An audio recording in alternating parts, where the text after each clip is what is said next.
Welcome to Magnum Academy. Hope you understood the first session. Moving to the second session, as I told, we are starting software.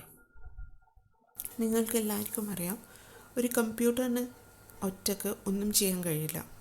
അത് നമ്മൾ കൊടുക്കുന്ന എല്ലാത്തരം ഇൻസ്ട്രക്ഷൻസുമാണ് follow ചെയ്യാറുള്ളത്. അപ്പം ഒരു കാര്യം എന്ത് ചെയ്യണം, എപ്പം ചെയ്യണം, എങ്ങനെ ചെയ്യണം എന്ന ഇൻസ്ട്രക്ഷൻസ് കൊടുക്കണമെങ്കിൽ ആ ഇൻസ്ട്രക്ഷൻസ് കമ്പ്യൂട്ടറിന് മനസ്സിലാവണം. ഇന്നത്തെ സെറ്റ് ഓഫ് ഇൻസ്ട്രക്ഷൻസിനെയാണ് നമ്മൾ പ്രോഗ്രാം എന്ന് പറയുന്നത്. ഈ പ്രോഗ്രാമിൻ്റെ സെറ്റ്, അതായത് ഡിഫറെൻറ്റ് ടൈപ്സ് ഓഫ് പ്രോഗ്രാംസിനെയാണ് നമ്മൾ സോഫ്റ്റ്വെയർ എന്ന് പറയുന്നത്. ഈ സോഫ്റ്റ്വെയറാണ് ഹാർഡ്വെയറിനെ പ്രവർത്തിപ്പിക്കുന്നത്. സോഫ്റ്റ്വെയറിലൂടെ നമ്മൾ പലതരം ഇൻസ്ട്രക്ഷൻസ് കൊടുക്കുന്നു. Set of instructions are called programs and this set of programs are called softwares. So we can say that software makes hardware to perform, and without the software we cannot use the hardware of computer. There are two types of softwares: system software and application software. ആദ്യം നമുക്ക് system software എന്താണെന്ന് നോക്കാം. System software എന്ന് പറയുന്നത് ഒരു computer switch on ചെയ്യുമ്പോൾ കമ്പ്യൂട്ടറിൻ്റെ ഉള്ളിലുള്ള മെമ്മറിയിൽ നിന്ന് പ്രോഗ്രാംസ് ആക്ടിവേറ്റ് ആവും. ഈ ആക്ടിവേറ്റ് ചെയ്ത പ്രോഗ്രാംസാണ് കമ്പ്യൂട്ടറിൻ്റെ ഡിഫറെൻറ്റ് യൂണിറ്റ്സ് ഓഫ് ഹാർഡ്വെയറിന് വർക്ക് ചെയ്യാൻ റെഡിയാക്കുന്നത്.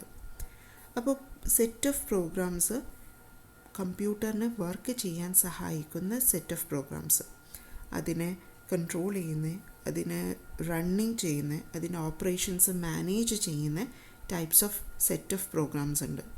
ഈ സെറ്റ് ഓഫ് പ്രോഗ്രാംസിനെയാണ് നമ്മൾ സിസ്റ്റം സോഫ്റ്റ്വെയർ എന്ന് പറയുന്നത്. സിസ്റ്റം സോഫ്റ്റ്വെയറിനെ നമുക്ക് രണ്ട് രീതിയിൽ കാറ്റഗറൈസ് ചെയ്യാം: ഓപ്പറേറ്റിംഗ് സിസ്റ്റമും യൂട്ടിലിറ്റീസും. എന്താണ് ഈ operating system? It's a software which provides interface for a user to communicate with a computer, manages hardware and supports the application programmes.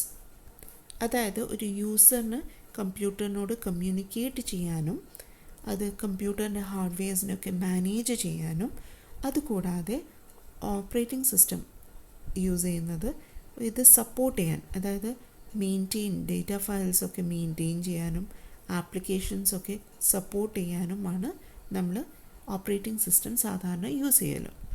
Operating system ഇതൊക്കെ നമുക്ക് സഹായിക്കുവാണെങ്കിൽ പോലും നമുക്ക് പല കാര്യങ്ങളും കൂടുതലായിട്ട് ചെയ്യാൻ വേണ്ടിയിട്ട്, കമ്പ്യൂട്ടറിൽ ചെയ്യാൻ വേണ്ടിയിട്ട് സഹായിക്കുന്ന ഒരു ടൈപ്പ് ഓഫ് സോഫ്റ്റ്വെയറാണ് യൂട്ടിലിറ്റീസ് എന്ന് പറയുന്നത്. ഈ യൂട്ടിലിറ്റീസ് എന്ന് പറയുന്നത് ഒരു ഫയലിനെ കംപ്രസ് ആയിട്ട് മെയിൻറ്റെയിൻ ചെയ്യാൻ, അല്ലെങ്കിൽ അൺകംപ്രസ് ചെയ്യാൻ, അല്ലെങ്കിൽ നമ്മൾ യൂസ് ചെയ്യുന്ന ആൻറ്റിവൈറസ്, ഇതൊക്കെയാണ് സാധാരണ നമ്മൾ യൂട്ടിലിറ്റീസിൽ പറയുന്നത്. അതുകൂടാതെ നമ്മളെ കമ്പ്യൂട്ടർ സിസ്റ്റമിൻ്റെ ഫയൽസൊക്കെ ജോയിൻ ചെയ്യാനും സ്പ്ലിറ്റ് ചെയ്യാനും ഒക്കെ യൂസ് ചെയ്യും സോഫ്റ്റ്വെയർസ്. അങ്ങനത്തെ ടൈപ്പ് ഓഫ് സോഫ്റ്റ്വെയർസിനെയാണ് നമ്മൾ യൂട്ടിലിറ്റീസ് എന്ന് പറയുന്നത്. അപ്പോൾ ഒരു സിസ്റ്റം സോഫ്റ്റ്വെയറിൽ രണ്ട് ടൈപ്സ് ഓഫ് സോഫ്റ്റ്വെയർസാണ് ഉള്ളത്: ഓപ്പറേറ്റിംഗ് സിസ്റ്റമും യൂട്ടിലിറ്റീസും. ഓപ്പറേറ്റിംഗ് സിസ്റ്റം ഒരു കമ്പ്യൂട്ടറിനെ കമ്മ്യൂണിക്കേറ്റ് ചെയ്യാൻ വേണ്ടിയിട്ട് സഹായിക്കുന്നു. യൂസറിൻ്റെയും കമ്പ്യൂട്ടറിൻ്റെയും ഇടയിൽ ഒരു ഇൻ്റർഫേസ് ആയിട്ടാണ് വർക്ക് ചെയ്യുന്നത്. അതുകൂടാതെ ഹാർഡ്വെയറിനെ കൺട്രോൾ ചെയ്യാൻ വേണ്ടിയിട്ട്, മാനേജ് ചെയ്യാൻ വേണ്ടിയിട്ട്, ഡിസ്ക് ഫയൽസിനൊക്കെ മെയിൻറ്റെയിൻ ചെയ്യാൻ വേണ്ടിയിട്ട്, പിന്നെ ആപ്ലിക്കേഷൻ പ്രോഗ്രാംസിനെ സപ്പോർട്ട് ചെയ്യാനൊക്കെയാണ് ഇത് യൂസ് ചെയ്യുന്നത്. ഇതിൻ്റെ മെയിനായിട്ടുള്ള എക്സാമ്പിൾ എന്ന് പറയുന്നത് വിൻഡോസും ലിനക്സും യുണിക്സൊക്കെയാണ്. യൂട്ടിലിറ്റീസ് എന്ന് പറയുന്നത് അതിനെ സപ്പോർട്ട് ചെയ്യുന്ന ഒരു സോഫ്റ്റ്വെയർ മാത്രമാണ്. നമുക്കറിയാം, ആൻറ്റിവൈറസ് ഒന്നും ഇല്ലെങ്കിൽ കമ്പ്യൂട്ടറിൽ പല പ്രശ്നങ്ങളും ഉണ്ടാവും. അപ്പോൾ അതിന് വേണ്ടിയിട്ട്, പിന്നെ ഫയൽസ്, സിപ്പ് ഫയൽസൊക്കെ കംപ്രസ് ചെയ്യാനും അൺകംപ്രസ് ചെയ്യാനും സ്പ്ലിറ്റ് ചെയ്യാൻ, ജോയിൻ ചെയ്യാൻ, അങ്ങനത്തെ പലതരം സഹായങ്ങളും ഈ യൂട്ടിലിറ്റീസ് സോഫ്റ്റ്വെയറിലൂടെയാണ് നമുക്ക് കിട്ടുന്നത്. Next type of software is application software. Application software is also a set of programs, but these programs are written for a specific task. അതായത് ഒരു പർട്ടിക്കുലർ പർപ്പസിന് വേണ്ടിയിട്ട് മാത്രം നമ്മൾ എഴുതുന്ന സെറ്റ് ഓഫ് പ്രോഗ്രാംസിനെയാണ് നമ്മൾ ആപ്ലിക്കേഷൻ സോഫ്റ്റ്വെയർ എന്ന് പറയുന്നത്. ഈ ആപ്ലിക്കേഷൻ സോഫ്റ്റ്വെയറിൻ്റെ ഒരു എക്സാമ്പിൾ ഞാൻ പറയാം. അതായത് നമ്മളൊരു സ്റ്റുഡൻറ്റിൻ്റെ ഇൻഫർമേഷൻ സിസ്റ്റമാണ് ഉണ്ടാക്കുന്നത് സ്കൂളിന് വേണ്ടിയിട്ട്. അങ്ങനെയാണെങ്കിൽ ആ സ്കൂളിലുള്ള സ്റ്റുഡൻസിൻ്റെ ഡീറ്റെയിൽസ് ആണ് നമ്മൾ ഡേറ്റ ആയിട്ട് പ്രൊവൈഡ് ചെയ്യുന്നത്. Which can include roll number, name, parents name, address, class, section, when that student has joined, examination results, everything. ഇനി ആ സിസ്റ്റമിലൂടെ നമുക്ക് എന്തെങ്കിലും ഇൻഫർമേഷൻ കിട്ടണമെങ്കിൽ നമുക്ക് ആ കുട്ടീൻ്റെ പേരോ റോൾ നമ്പറോ അടിച്ചു കഴിഞ്ഞാൽ എല്ലാ ഡീറ്റെയിൽസും പെർട്ടിക്കുലർ കുട്ടീനെ മാത്രമായിട്ട് കിട്ടാൻ സഹായിക്കുന്നു. അപ്പോൾ അങ്ങനെ ഒരു സ്പെസിഫിക്കായ ഒരു പർപ്പസിന് വേണ്ടിയിട്ട് നമ്മൾ ഉണ്ടാക്കുന്ന ഒരു സോഫ്റ്റ്വെയറാണ് ആപ്ലിക്കേഷൻ സോഫ്റ്റ്വെയർ. അപ്പോൾ ഈ ഒരു സ്റ്റുഡൻസ് ഇൻഫർമേഷൻ സിസ്റ്റം എന്ന് പറയുന്നത് ചിലപ്പം ആ ഒരു സ്കൂളിന് വേണ്ടിയിട്ട് മാത്രം പ്രത്യേകിച്ച് ഉണ്ടാക്കിയ ഒരു സിസ്റ്റമായിരിക്കും. വേറൊരു എക്സാമ്പിൾ പറയുവാണെങ്കിൽ ലൈബ്രറി ഇൻഫർമേഷൻ സിസ്റ്റം. നമ്മൾ എല്ലാ ലൈബ്രറിയിലും സാധാരണ ലൈബ്രറി ഇൻഫർമേഷൻ സിസ്റ്റം ഉണ്ടാകും. ഈ ലൈബ്രറീസിൽ വരുന്ന ബുക്സ് എത്ര കാലം അത് ഉണ്ടായി, ആരൊക്കെ അത് കൊണ്ടുപോകുന്നു, ആരൊക്കെ എപ്പോഴാണ് അത് തിരിച്ചു വരുന്നത്, എന്തൊക്കെ ബുക്സാണ് അവിടെ അവൈലബിൾ, അങ്ങനത്തെ എല്ലാതരം ഇൻഫർമേഷൻസും നമുക്ക് ആ ലൈബ്രറി ഇൻഫർമേഷൻ സിസ്റ്റമിലൂടെ കിട്ടുന്നു. ഒരു ലൈബ്രറീൻ്റെ നിയമവും വേറൊരു ലൈബ്രറീൻ്റെ നിയമത്തിനും വ്യത്യാസം ഉണ്ടാവും. അപ്പോൾ നമ്മൾ ഓരോ ലൈബ്രറിക്കും പ്രത്യേക തരം സോഫ്റ്റ്വെയർ പ്രിപ്പയർ ചെയ്യേണ്ടി വരും. അങ്ങനെ നമ്മൾ ഉണ്ടാക്കുന്ന പ്രത്യേകതരം സോഫ്റ്റ്വെയർ പ്രോഗ്രാംസ്, സെറ്റ് ഓഫ് പ്രോഗ്രാംസിനെയാണ് ആപ്ലിക്കേഷൻ സോഫ്റ്റ്വെയർ എന്ന് പറയുന്നത്. ഈ ആപ്ലിക്കേഷൻ സോഫ്റ്റ്വെയർ സാധാരണ രണ്ടായിട്ടാണ് ഡിവൈഡ് ചെയ്യാറുള്ളത്. അതായത് ജനറലൈസ്ഡ് പാക്കേജസും കസ്റ്റമൈസ്ഡ് പാക്കേജസും. ഈ രണ്ട് ക്ലാസിഫിക്കേഷനിലാണ് സാധാരണ ആപ്ലിക്കേഷൻ സോഫ്റ്റ്വെയർസ് ഉണ്ടാവാറ്. അതിൽ ജനറലൈസ്ഡ് പാക്കേജസ് എന്ന് പറയുന്നത് ഒരു ഫ്രണ്ട്ലി സോഫ്റ്റ്വെയർ ആയിരിക്കും. അതായത് ഒരു സോഫ്റ്റ്വെയർ നമ്മൾ ഉണ്ടാക്കി കഴിഞ്ഞാൽ അത് സാധാരണ എല്ലാ സിമിലർ ടൈപ്പ് ഓഫ് ഓർഗനൈസേഷൻസിന് യൂസ് ചെയ്യാൻ പറ്റുന്ന ഒരു സോഫ്റ്റ്വെയർ സെറ്റ് പ്രോഗ്രാംസ് ആയിരിക്കും. അതായത് ജനറൽ യൂസ് ഓഫ് പബ്ലിക്കിന് വേണ്ടിയിട്ട് ഉണ്ടാക്കുന്നത്. ഇപ്പോൾ പ്രിപ്പയറിങ് ഡോക്യുമെൻറ്റ്സ്, ഈ ഡോക്യുമെൻറ്റ്സ് പ്രിപ്പയറിംഗ് എന്ന് പറയുന്നത് പലതരം ഇൻഡിവിജ്വൽസിനും സിമിലർ യൂസ് ഉണ്ടാകും.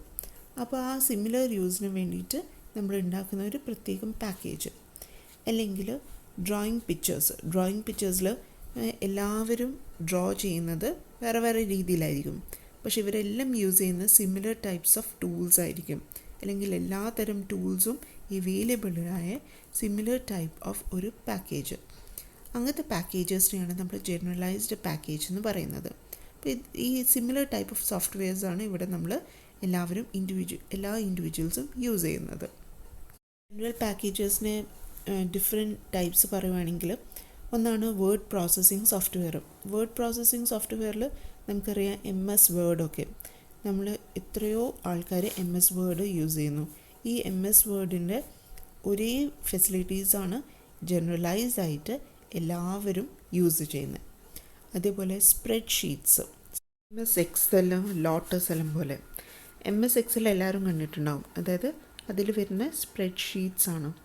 ഈ കോളംസും റോസും യൂസ് ചെയ്തിട്ട് നമ്മൾക്ക് എങ്ങനെ വേണമെങ്കിലും അത് ചേഞ്ച് ചെയ്തിട്ട് യൂസ് ചെയ്യാൻ പറ്റുന്നതാണ്.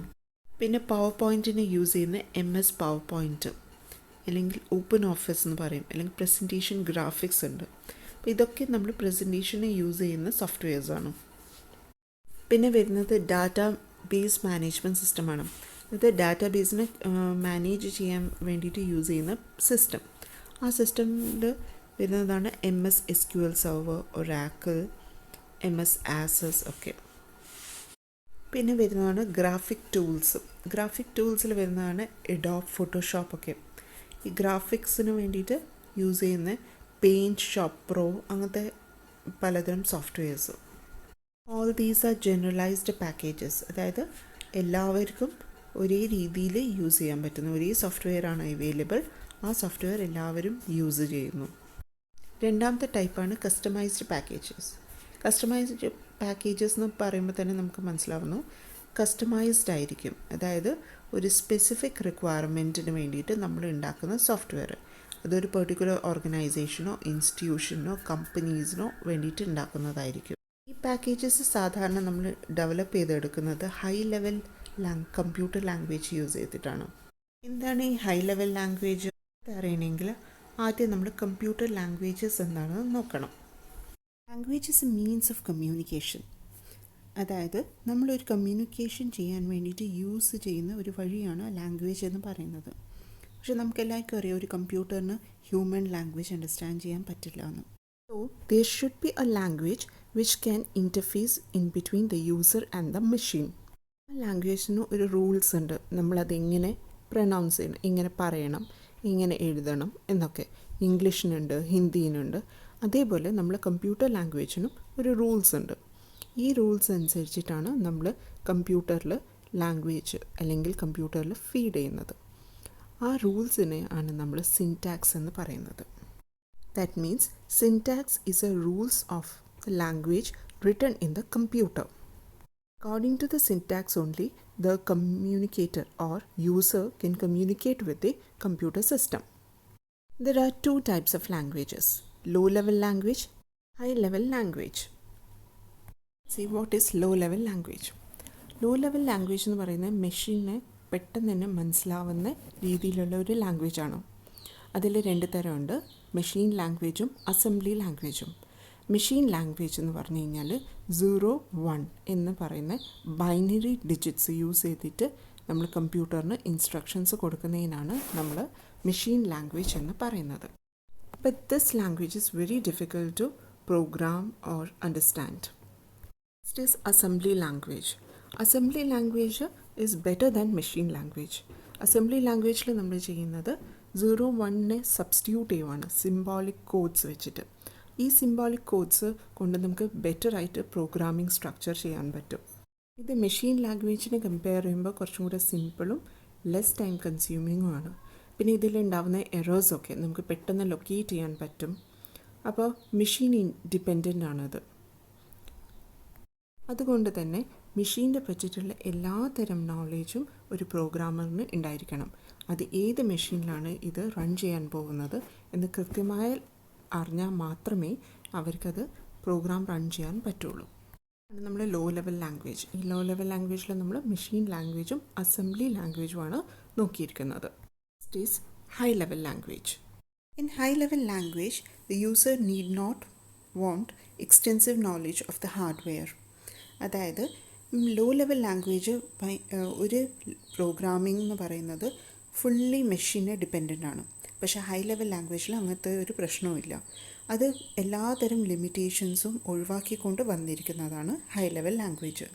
ഇത് സാധാരണ ഒരു ഇംഗ്ലീഷ് ലാംഗ്വേജിന് നോർമൽ ലാംഗ്വേജിനെ ബേസ് ചെയ്തിട്ടാണ് ഹൈ ലെവൽ ലാംഗ്വേജ്.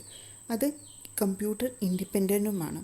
അതായത് ഒരു കമ്പ്യൂട്ടർ എങ്ങനെയാണോ ആ കമ്പ്യൂട്ടറിൻ്റെ മെഷീൻസിൻ്റെ ഹാർഡ്വെയർസിൻ്റെയോ ഡീറ്റെയിൽസ് അറിയാതെ തന്നെ നമുക്ക് ഒരു യൂസറിന് ഹൈ ലെവൽ ലാംഗ്വേജ് യൂസ് ചെയ്തിട്ട് പ്രോഗ്രാമിംഗ് ചെയ്യാനും ആ പ്രോഗ്രാമിംഗ് അനുസരിച്ച് ഇൻസ്ട്രക്ഷൻസ് കൊടുക്കാനും പറ്റും.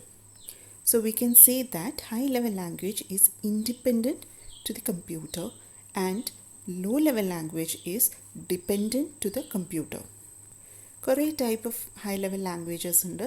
ഈ ഹൈ ലെവൽ ലാംഗ്വേജിൽ ഒന്നാണ് ബേസിക്. ബേസിക്കിന് full form beginners all purpose symbolic instruction code എന്നാണ്. It is one of the old language which we use to program. Then another is COBOL. COBOL full form Common Business Oriented Language ആണ്. ഇത് mainly commercial ആപ്ലിക്കേഷൻസിന് use ചെയ്യുന്നതാണ്. ഒരു standardised language ആണ് ഇതിൽ commercial ബിസിനസ്സിന് വേണ്ടിയിട്ട് use ചെയ്യുന്നത്. Next is ഫോർട്രെയിൻ.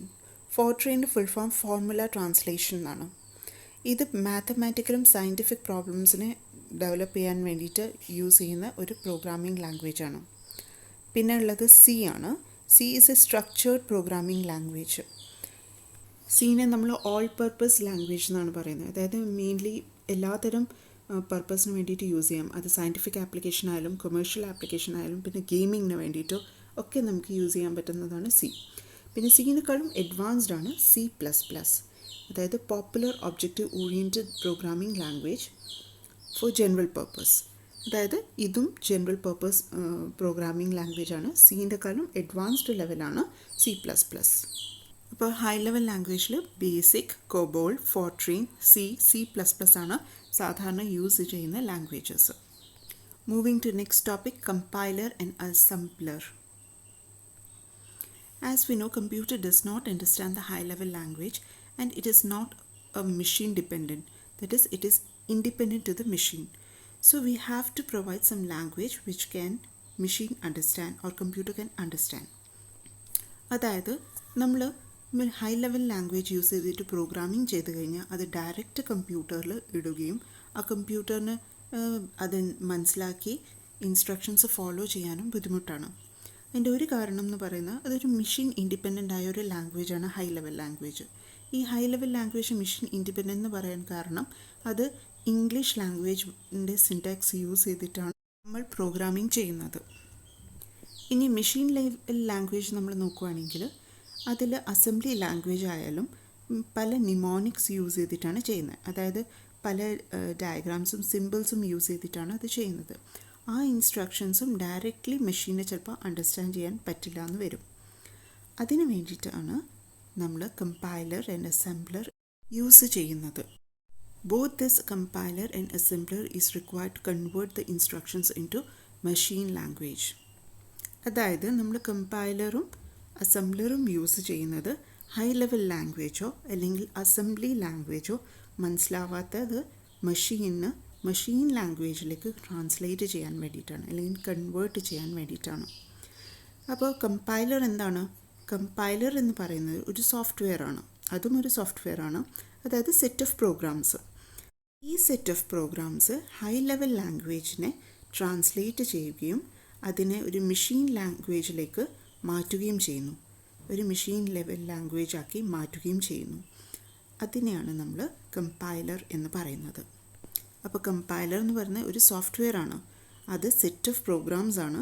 ഈ set of programs high level ലാംഗ്വേജിനെ ലോ ലെവൽ ലാംഗ്വേജ് അല്ലെങ്കിൽ മെഷീൻ ലെവൽ ലാംഗ്വേജിലേക്ക് ട്രാൻസ്ലേറ്റ് ചെയ്യാൻ വേണ്ടിയിട്ട് സഹായിക്കുന്നു. ഒരു യൂസർ എപ്പോഴും ഹൈ ലെവൽ ലാംഗ്വേജിലാണ് പ്രോഗ്രാമിംഗ് ചെയ്യുന്നത്. ആ പ്രോഗ്രാമിനെ നമ്മൾ സോഴ്സ് പ്രോഗ്രാം എന്ന് പറയും. ഈ സോഴ്സ് പ്രോഗ്രാമിനെ കമ്പൈലർ ട്രാൻസ്ലേറ്റ് ചെയ്യുന്നത് ഒരു മെഷീൻ അണ്ടർസ്റ്റാൻഡിങ് ലാംഗ്വേജിലേക്കാണ്. അതിനെയാണ് നമ്മൾ ഒബ്ജക്റ്റ് പ്രോഗ്രാം എന്ന് പറയുന്നത്. So source program is converted to object program by the compiler. Now another set of program or software which is written to translate the assembly language into machine language is called assembler. അതായത് assembly language നമ്മൾ പറഞ്ഞു, അത് mnemonics use ചെയ്തിട്ടാണ്, പല സിമ്പിൾസും use ചെയ്തിട്ടാണ് നമ്മൾ ചെയ്യുന്നത്. അതും മെഷീൻ ഫ്രണ്ട്ലി അല്ല, ടോട്ടലി മെഷീൻ ഫ്രണ്ട്ലി അല്ല, അല്ലെങ്കിൽ ഫുള്ളി മെഷീന് മനസ്സിലാവുന്നതല്ല. അപ്പോൾ ആ ലാംഗ്വേജിനെ ട്രാൻസ്ലേറ്റ് ചെയ്തിട്ട് മെഷീൻ അണ്ടർസ്റ്റാൻഡിങ് ലാംഗ്വേജിലേക്ക് മാറ്റുന്നതാണ് അസംബ്ലറിൻ്റെ ജോലി. Here, source program is assembling language and the assembler translate it into object program, that is machine language. അപ്പം അസംബ്ലർ സോഴ്സ് പ്രോഗ്രാമിനെ ഒബ്ജക്റ്റ് പ്രോഗ്രാമിലേക്ക് ട്രാൻസ്ലേറ്റ് ചെയ്യുന്നു. അതായത് അസംബ്ലിംഗ് ലാംഗ്വേജിനെ മെഷീൻ ലാംഗ്വേജിലേക്ക് മാറ്റുകയാണ് ചെയ്യുന്നത്. ഇത്രയും കാര്യമാണ് നമ്മൾ ഈ ചാപ്റ്ററിലുള്ളത്. ഇതോടെ നമ്മൾ ബേസിക്സ് ഓഫ് കമ്പ്യൂട്ടർ കംപ്ലീറ്റ് ആവുകയാണ്. നമുക്ക് ജസ്റ്റ് ഒന്ന് വർക്ക്ഷീറ്റിൽ നോക്കാം. വർക്ക്ഷീറ്റിലെ ഫസ്റ്റ് ക്വസ്റ്റ്യൻ ഒന്ന് നോക്കിക്കോ. Identify the input and output devices attached to your computer system. List them. ഒരു കമ്പ്യൂട്ടർ സിസ്റ്റമിൽ സാധാരണ അറ്റാച്ച് ആയിട്ടുള്ളത് കീബോർഡ് ഉണ്ടാവും, മൗസ് ഉണ്ടാകും, സ്പീക്കേഴ്സ് ഉണ്ടാവും, മോണിറ്ററും CPU. ഇത്രയും കാര്യമാണ് സാധാരണ ഒരു കമ്പ്യൂട്ടറിൽ ഉണ്ടാവുന്നത്. നിങ്ങൾക്ക് പറയാം, ഇതിൽ കീബോർഡ് എന്ന് പറയുന്നത് ഇൻപുട്ട് ഡിവൈസാണ്, പിന്നെ മൗസ് എന്ന് പറയുന്നത് ഇൻപുട്ട് ഡിവൈസാണ്, പിന്നെ ഔട്ട്പുട്ട് ഡിവൈസായിട്ട് നമുക്ക് പറയാൻ പറ്റുന്നത് നമ്മൾ സ്പീക്കേഴ്സും അതുകൂടാതെ മോണിറ്ററുമാണ്. അതുപോലെ നിങ്ങൾക്ക് ഷോപ്സ്, മാർക്കറ്റ്സ്, സൂപ്പർ മാർക്കറ്റ്സിലൊക്കെ പോയി കഴിഞ്ഞാൽ ബാർകോഡ് റീഡേഴ്സ് സാധാരണ കമ്പ്യൂട്ടറിൽ അറ്റാച്ച്ഡ് ആയിരിക്കും. ബാർകോഡ് റീഡറിലൂടെ നമ്മൾ അതും ഇൻപുട്ട് ഡിവൈസാണ്, ഇൻപുട്ട് ചെയ്യുവാണ് ഡേറ്റാസ്, റേറ്റ് ഒക്കെ. സെക്കൻഡ് ക്വസ്റ്റ്യൻ ആണ്, check your computer and write down the details using the table below. നമ്മളൊരു കമ്പ്യൂട്ടർ വാങ്ങുമ്പോൾ പലതരം കോൺഫിഗറേഷൻ എങ്ങനെയാണ് ചെയ്യുന്നത് എന്ന് നമ്മൾ നോക്കിയിട്ടാണ് വാങ്ങുക. ഇപ്പോൾ ഒരു CPU ഉണ്ടെങ്കിൽ ആ CPUവിൻ്റെ മോഡൽ ഏതാണ്, ലേറ്റസ്റ്റ് മോഡൽ ഏതൊക്കെയാണ് എന്നൊക്കെ നോക്കിയിട്ടാണ് ചെയ്യുന്നത്. അതേപോലെ പ്രോസസ്സറിൻ്റെ സ്പീഡ് നോക്കുക, റാം എത്രയുണ്ട്, സ്റ്റോറേജ് കപ്പാസിറ്റി എത്രയുണ്ട്, ഹാർഡ് ഡിസ്ക് ഡ്രൈവിൻ്റെ, അങ്ങനത്തെ ഒക്കെ കാര്യങ്ങളാണ് നമ്മൾ നോക്കുന്നത്. റാം എന്ന് പറയുന്നത് റാൻഡം ആക്സസ് മെമ്മറിയാണ്. ഈ മെമ്മറി വോളറ്റൈൽ മെമ്മറിയാണ്. വോളറ്റൈൽ എന്ന് പറഞ്ഞു കഴിഞ്ഞാൽ ഇതിൻ്റെ ഡേറ്റാസ് റീറ്റെയിൻ ചെയ്യാൻ കുറേ സമയത്തൊക്കെ റീറ്റെയിൻ ചെയ്യാൻ പറ്റില്ല എന്ന്. ഒരു കമ്പ്യൂട്ടർ ഓൺ ചെയ്ത് കഴിഞ്ഞ് കഴിഞ്ഞാൽ അതിൻ്റെ ഒ എസും കണക്റ്റഡായ പല ഫയൽസും നമുക്ക് ആക്സസ് ചെയ്യാൻ പറ്റും. ഇത് ഓഫ് ചെയ്യുന്നവരെ ആക്സസ് ചെയ്യാൻ പറ്റുള്ളൂ. ഓഫ് ചെയ്ത് കഴിയുമ്പോഴത്തേക്ക് അതിലുള്ള എല്ലാ മെമ്മറീസും നമുക്ക് ലോസ് ചെയ്യും. അതുകൊണ്ടാണ് നമ്മളതിനെ വോളറ്റൈൽ എന്ന് പറയുന്നത്. ഇനി അത് രണ്ടാമത് നമ്മൾ ഓൺ ചെയ്യുമ്പോൾ കമ്പ്യൂട്ടർ റീബൂട്ട് ചെയ്യുകയും അത് ഒ എസും ബാക്കിയുള്ള ഫയൽസും റീലോഡ് ചെയ്യുകയാണ് ചെയ്യുന്നത്. അപ്പോൾ റാം എന്ന് പറയുന്നത് ഒരു ഹ്യൂമൻ്റെ ഷോർട്ട് ടേം മെമ്മറി പോലെയാണ്. അതായത് കുറച്ച് നേരത്തേക്ക് നമുക്കത് ഓർമ്മയുണ്ടാകും, അത് കഴിഞ്ഞാൽ നമ്മളത് മറന്നു പോകുന്നു. അടുത്ത മെമ്മറി റോം ആണ്. റോം എന്ന് പറഞ്ഞാൽ റീഡ് ഓൺലി മെമ്മറി. അത് നോൺ വോളറ്റൈലാണ്. അതായത് നമ്മൾ കമ്പ്യൂട്ടർ ഓഫ് ചെയ്താലും അതിൻ്റെ മെമ്മറീസ് ആ കമ്പ്യൂട്ടറിൽ തന്നെ സേവ്ഡ് ആയിരിക്കും, സ്റ്റോർഡ് ആയിരിക്കും. ഇപ്പോൾ റോമിൻ്റെ പ്രത്യേകത എന്ന് പറയുന്നത് അത് നമുക്ക് റീറൈറ്റ് ചെയ്യാൻ പറ്റില്ല. അപ്പോൾ ഒരു പ്രോഗ്രാം ചെയ്ത് വെച്ച് കഴിഞ്ഞ് കഴിഞ്ഞാൽ ആ പ്രോഗ്രാമിൽ നമുക്ക് ഒരു വേരിയേഷൻസും ക്രിയേറ്റ് ചെയ്യാനാണ് പറ്റില്ല. അതുകൊണ്ടാണ് അതിന് റീഡ് ഓൺലി മെമ്മറി എന്ന് പറയുന്നത്. പക്ഷേ റീഡ് ഓൺ മെമ്മറിയും സ്മോൾ എമൗണ്ട് ഓഫ് മെമ്മറീന് മാത്രമേ കീപ്പ് ചെയ്യുന്നുള്ളൂ. Moving to the second question, C P U models. C P U models എന്ന് പറയുമ്പോൾ പലതരം സി പി യു മോഡൽസ് ഉണ്ട്. നമുക്ക് ശ്രദ്ധിച്ച് കമ്പ്യൂട്ടർ സി പി യുവിൻ്റെ മുകളിൽ തന്നെ കാണാം 5XX Pentium 4, 65XX Pentium 4, അല്ലെങ്കിൽ 8XX Pentium D, Pentium Extreme Edition എന്നൊക്കെ പറഞ്ഞിട്ട്. അപ്പോൾ ഇതാണ് നമ്മളെ കമ്പ്യൂട്ടർ സിസ്റ്റമിൻ്റെ സി പി യു എന്ന് നമുക്കത് നോക്കിയിട്ടാണ് എഴുതേണ്ടത്. നെക്സ്റ്റ് പ്രോസസ്സർ സ്പീഡാണ്. പ്രോസസ്സർ സ്പീഡ് എന്ന് പറയുന്നത് പ്രോസസ്സർ ക്ലോക്കിൻ്റെ സ്പീഡാണ്. ഈ പ്രോസസ്സർ സ്പീഡ് എപ്പോഴും മെഷർ ചെയ്യുന്നത് ജിഗാ ഹെർട്സിലാണ്. അതായത് GHz എന്ന് പറഞ്ഞിട്ട് എഴുതിയിട്ടുണ്ടാകും. പ്രോസസ്സറിൻ്റെ കപ്പാസിറ്റി നോക്കിയിട്ടാണ് നമ്മൾ വാങ്ങുന്നത്. 1.8 GHz, 1.6 GHz പ്രോസസ്സർ എന്നൊക്കെ പറയും. റാം ഞാൻ പറഞ്ഞ പോലെ എത്രയാണ് അതിൻ്റെ കപ്പാസിറ്റി നമ്മൾ GB പറയുന്നത്. അത് എത്ര GB ആണെന്ന് നോക്കിയിട്ടാണ് നമ്മൾ വാങ്ങുന്നത്. പിന്നെ സ്റ്റോറേജ് കപ്പാസിറ്റി, ഹാർഡ് ഡിസ്ക് ഡ്രൈവിൻ്റെ എത്ര GB ആണെന്ന് നോക്കുക. 500 GB, 800 GB ഒക്കെ ഉണ്ടാകും. എത്ര GB ആണെന്ന് നോക്കിയിട്ടാണ് സ്റ്റോറേജ് കപ്പാസിറ്റി വേണ്ട അനുസരിച്ചിട്ട് നമ്മൾ കോൺഫിഗറേഷന് വേണ്ടി യൂസ് ചെയ്യുന്നത്. Third question is very simple one, so I M skipping it. Fourth question, നമ്മളൊരു കമ്പ്യൂട്ടർ പർച്ചേസ് ചെയ്യുമ്പോൾ ആദ്യം നമ്മൾ നോക്കുന്നത് ബേസിക് ഹാർഡ്വെയർസിൽ നമുക്ക് നോക്കാം keyboard, mouse, monitor, speaker, printer, അതൊക്കെയാണ് വരുന്നത്. പിന്നെ ഇതിനൊരു സെക്കൻഡ് ക്വസ്റ്റ്യൻ ഉണ്ട്. അതായത് നമ്മൾ ഏത് സോഫ്റ്റ്വെയറാണ് ഫസ്റ്റ് നമ്മൾ ഇൻസ്റ്റാൾ ചെയ്യുന്നത് after assembling, which will have the first software. Definitely നമ്മളൊരു അസംബിൾ ചെയ്ത് കഴിഞ്ഞാൽ ആദ്യം ഇൻസ്റ്റാൾ ചെയ്യുന്ന ഓപ്പറേറ്റിംഗ് സിസ്റ്റം തന്നെയായിരിക്കും. മൂവിങ് ടു ഫിഫ്ത്ത് ക്വസ്റ്റ്യനിൽ ചോദിക്കുന്നത് Jyoti wants to design the software for bill ജനറേഷന് വേണ്ടിയിട്ടൊരു സോഫ്റ്റ്വെയർ ഡിസൈൻ ചെയ്യുമ്പോൾ അത് ഡെഫിനറ്റ്ലി ജ്യോതിക്ക് എങ്ങനെയാണോ വേണ്ടത് അതനുസരിച്ചിട്ടായിരിക്കും. അപ്പോൾ അതൊരു കസ്റ്റമൈസ്ഡ് പാക്കേജ് ആയിരിക്കും ആപ്ലിക്കേഷൻ സോഫ്റ്റ്വെയറിൻ്റെ. നെക്സ്റ്റ് ഒരു ഫോട്ടോഗ്രാഫീൻ്റെ എന്തൊക്കെയാണ് വേണ്ടതെന്ന് ചോദിക്കുന്നത്. ഒരു ഫോട്ടോഗ്രാഫറിന് ഫോട്ടോഗ്രാഫി വർക്കിന് വേണ്ടിയിട്ട് കമ്പ്യൂട്ടർ സിസ്റ്റമിൽ ഏതൊക്കെ സോഫ്റ്റ്വെയറാണ് ചെയ്യേണ്ടത്. ഇപ്പോൾ ഫോട്ടോഗ്രാഫി കോൺഫിഗറേഷന് വേണ്ടിയിട്ട് പലതരം നമുക്ക് അവൈലബിൾ ആണ് ആപ്സ്. അതിൽ Adobe Photoshop, photo editor, pic art photo എന്നെല്ലാം പറഞ്ഞിട്ട് കുറേ സോഫ്റ്റ്വെയർസ് അവൈലബിൾ ആണ്. അപ്പോൾ അത് ഒരു ഫോട്ടോഗ്രാഫറിൻ്റെ കഴിവനുസരിച്ചിട്ട് അയാൾക്ക് ഏതാണ് കംഫർട്ടബിൾ അതാണ് അയാൾ ചെയ്യേണ്ടത്. When suggestion is asked, we can give any suggestion. നമുക്ക് ഏത് വേണമെങ്കിലും സോഫ്റ്റ്വെയർസ് സജസ്റ്റ് ചെയ്യാം, അല്ലെങ്കിൽ എല്ലാം സജസ്റ്റ് ചെയ്യാൻ വേണമെങ്കിൽ. മൂവിങ് ടു സെവൻത്ത്, അതിൽ Bhanu wanted to know about the languages, how computer understands the language. അതിൽ ഞാൻ ഓൾറെഡി പറഞ്ഞിട്ടുണ്ട് അതൊക്കെ, ഹൈ ലെവൽ ലാംഗ്വേജും ലോ ലെവൽ ലാംഗ്വേജും, പിന്നെ അതുകൂടാതെ കമ്പൈലറും അസംബ്ലറിൻ്റെ കാര്യവും. അപ്പോൾ ഇതൊക്കെ ഇൻക്ലൂഡ് ചെയ്തിട്ടായിരിക്കണം നിങ്ങളുടെ ആൻസർ ഉണ്ടാവേണ്ടത്. നെക്സ്റ്റ് ക്വസ്റ്റ്യൻ നമ്മൾ നോക്കുകയാണെങ്കിൽ അതിൽ സോഫ്റ്റ്വെയർ ഇൻസ്റ്റാൾ ചെയ്യുന്ന ഏതൊക്കെയാണെന്ന് ചോദിക്കുന്നത്. സാധാരണ നമ്മളൊരു PC സോഫ്റ്റ്വെയർ ഇൻസ്റ്റാൾ ചെയ്യുമ്പം കുറേ ഇൻബിൽറ്റ് സോഫ്റ്റ്വെയർസ് അതിലുണ്ടാകും. അതിൽ സാധാരണ ഈ സിസ്റ്റം സോഫ്റ്റ്വെയർ എന്ന് പറയുന്നത് ഇൻബിൽറ്റ് ആയിട്ട് തന്നെയാണ് മെയിനായിട്ട് വരുന്നത്. പിന്നെ എക്സ്ട്രാ നമുക്ക് വേണമെങ്കിൽ മാത്രം നമ്മൾ ചെയ്യാറുള്ളൂ. പിന്നെ ആപ്ലിക്കേഷൻ സോഫ്റ്റ്വെയർ അതിൽ നമ്മൾ മാക്സിമം നമ്മൾ അതിൽ ഇൻക്ലൂഡ് ചെയ്യാറുണ്ട്. അതിൽ ബ്രൗസേഴ്സ് ലൈക്ക് ഗൂഗിൾ ക്രോം, പിന്നെ antivirus, MS office, Adobe reader, അങ്ങനത്തെ പലതരം സോഫ്റ്റ്വെയർസും നമ്മൾ ഇൻക്ലൂഡ് ചെയ്യാറുള്ളത്. Moving to 9th question. അതിൽ high level language, different high level language ഉണ്ട്. അതിൽ മെയിനായിട്ട് നമ്മൾ യൂസ് ചെയ്യുന്നത് ജാവാസ്ക്രിപ്റ്റ്, പൈത്തൺ, വിഷ്വൽ ബേസിക്സ് ഒക്കെയാണ്. ആൻഡ് ദ ഫൈനൽ ക്വസ്റ്റ്യൻ അതിൽ ചോദിക്കുന്നത് ഏത് പ്രിൻ്ററാണ് നമ്മൾ യൂസ് ചെയ്യേണ്ടതെന്നാണ്.